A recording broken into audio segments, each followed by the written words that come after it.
اللہ کہتا ہے میرے ساتھ کسی کو شریک نہ بنانا، اپنے ماں باپ کے ساتھ اچھا سلوک کرنا، اور آگے اللہ کہتا ہے سنو جب یہ دونوں بڑھاپے کو پہنچ جائیں،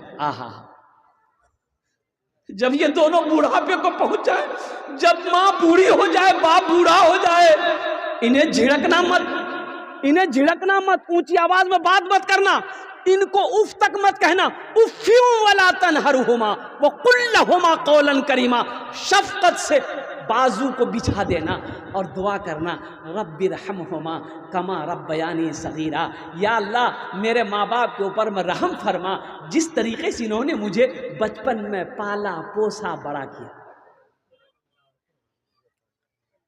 حضرت موسیٰ علیہ السلام کی ماں مر گئی، سنو، موسیٰ علیہ السلام کی ماں انتقال کر گئی، تو موسیٰ علیہ السلام کچھ دنوں کے بعد کوہ طور پہاڑ پر جا رہے ہیں اللہ سے ملنے کے لیے، اللہ سے بات گفتگو کرنے کے لیے، تو اللہ اعلان کر رہا ہے کہ موسیٰ سنبھل کے چلنا، موسیٰ راستے میں سنبھل کے چلنا۔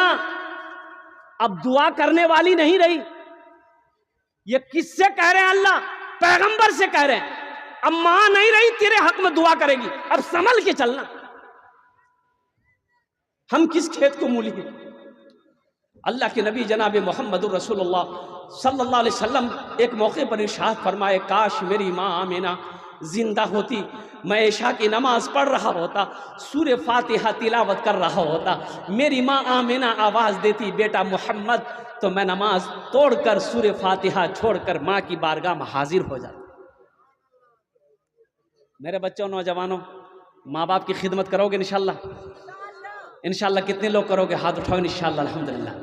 اور سنو، ماں باپ کی بارگاہ میں ماں باپ کے آگے اگر بے ادبی کر بیٹھے ہو، معافی مانگ لینا، ابھی گھر جا کے معافی مانگ لینا، ماں معاف کر دے گی، ماں معاف کر دے گی، باپ معاف کر دے گا، صرف اتنا کہہ لینا ابا مجھے معاف کر دیجیے، ہم ایسا بولے ہیں، او ماں سے کہہ دینا اماں ہمیں معاف کر دے، اور قربان جاؤ، ماں کے ہاتھوں کو چوم لینا، باپ کے ہاتھوں کو چوم لینا، اور قربان جاؤ۔ مسلمانوں ایک بات یاد رکھو، متفقن علیہ حدیث ہے، یہ 4 لاکھ روپے خرچ کر کے آپ خانہ کعبہ جاؤ حج کرنے کے لیے، اس کی نہ کوئی وارنٹی ہے نہ کوئی گارنٹی ہے کہ آپ کا حج قبول ہوگا۔ کوئی گارنٹی ہے؟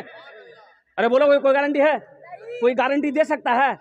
کوئی گارنٹی نہیں دے سکتا، لیکن سنو، ایک حج ایسا ہے جس کی وارنٹی بھی ہے، جس کی گارنٹی بھی ہے، اور وہ حج کیا ہے؟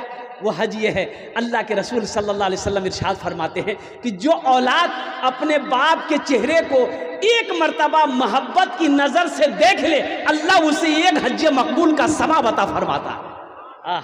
حج مقبول یعنی جو حج اللہ نے قبول کر لیا ہے، اس حج کا ثواب ملے گا۔